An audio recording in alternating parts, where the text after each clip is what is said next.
Hello guys and welcome back to another video on my channel. Now it's another episode of LTFC Weekly. If you guys do not know what LTFC Weekly is, basically I cover everything to do with Luton and the Championship over the last 7 days. But before I get on with the video guys, can we smash the like button on today's video? Can we hit 80 likes for today's video? Comment down below, how many more signings do you think Luton need to make?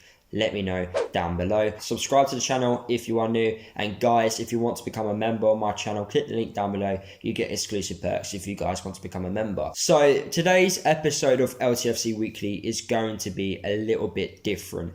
I feel like this week we all know what's happened and it'd be boring for me to repeat what's exactly happened. We lost against Manchester United and we lost against our rivals Watford.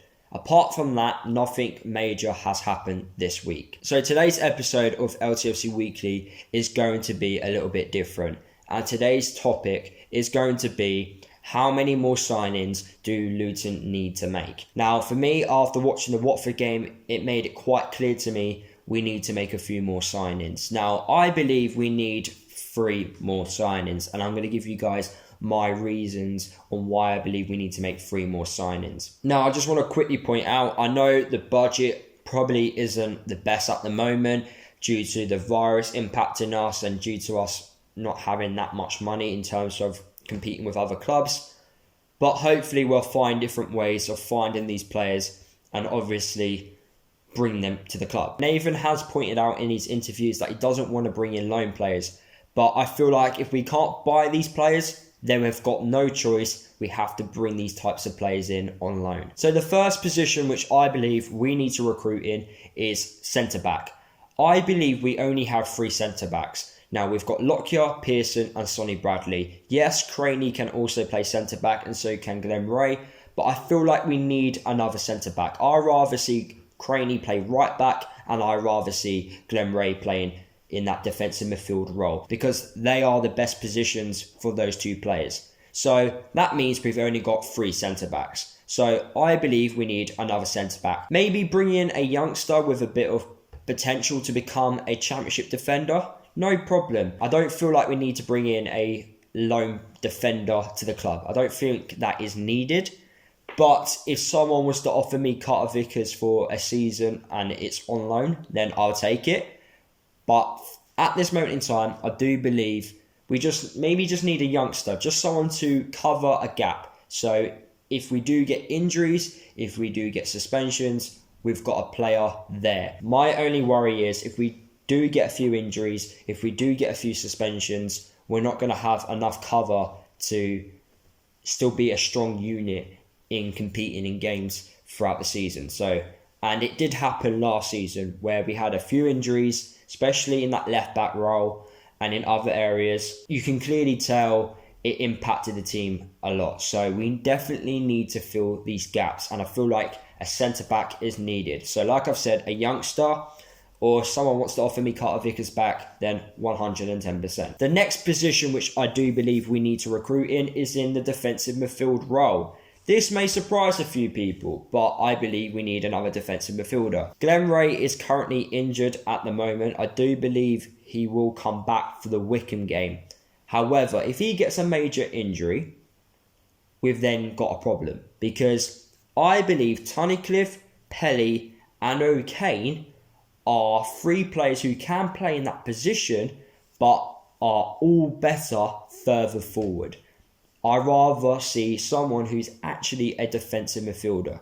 Now, you may say Martin Craney can also play in that defensive midfield role. Yes, he can, but he's a better right back than he is a defensive midfielder. So, like I said, if we get a lot of injuries at one time, then we are going to struggle. So, I believe a defensive midfielder is needed so we cover the gaps.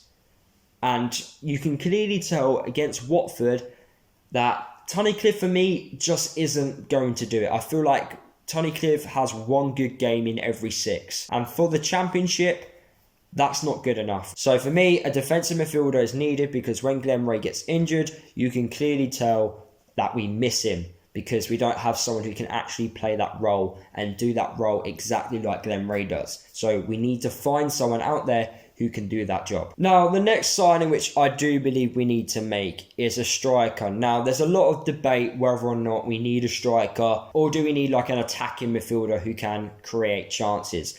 Now, I believe our midfield is quite good in terms of creating chances. I know since the start of the season, when we've been creating chances, we haven't been creating that many chances in games, you know. We've just been taking our chances.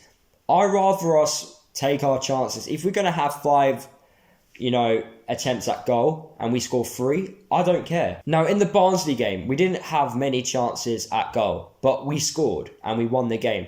I honestly don't care if we create 20 chances and win 1-0 or we create 5 chances and win 1-0. I care about the 3 points. So for me, an attacking midfielder isn't really needed. I feel like we need someone who can finish those chances off. James Collins, very good striker. 9 out of 10, he does score his chances. But recently, he has missed a few big ones. It's like the harder ones he scores, but the ones which are like 3 or 4 yards away, he misses. I don't know. But I still believe we need another striker. We only have Collins and Danny Hilton. Danny Hilton hasn't scored at this level. I don't think he can score 10 goals at this level. I'm not saying Danny Hilton isn't good enough. I think he can have an impact in the team. I believe it takes Danny more chances to score goals. And I feel like at this level, you can't have a player like that. I know Leeds have Bamford and he missed chance after chance. But that's okay if you create multiple chances. At this moment in time, we're not a team that's creating multiple chances every single game. We're just creating the odd few, which I don't mind. Like I said, I don't mind as long as we get the 3 points. So obviously the debate is, do we get an attacking midfielder or do we get a striker? But I feel like a striker is needed because if James Collins gets injured or suspended, can you rely on Danny Hilton? I don't think you can. And I don't want Cornick to play as a striker. And I also don't want Elliot Lee playing as a striker. Do we just get an attacking midfielder who can create more chances? So like an Izzy Brown type of player. So we are creating more chances for us to win games. Because the game against Watford, we didn't create that many chances at all. And that does worry me. It does. But at the same time, like I've said, I don't mind us only having 3 attempts at goal, but still winning the game. It's a very tough debate to have because what do you want? Do you want the 3 points or do you want to play attractive football and create a load of chances? That's like the argument there. We definitely need 3 signings. A defender, a defensive midfielder, and then an attacking player. Either a striker or a creative midfielder. But the problem is with the creative midfielder role, you've got Moncur, you've got Shinnie, you've got Berry, Pelly, O'Kane's coming back as well. You've got a lot of players who can play in that role. Great attacking players on the wing, so Cornick, Loa, Clark. I just think a striker is probably more needed. So guys, that is the end of the video. I believe we need at least 3 more signings to make sure that we cover the gaps within the current squad.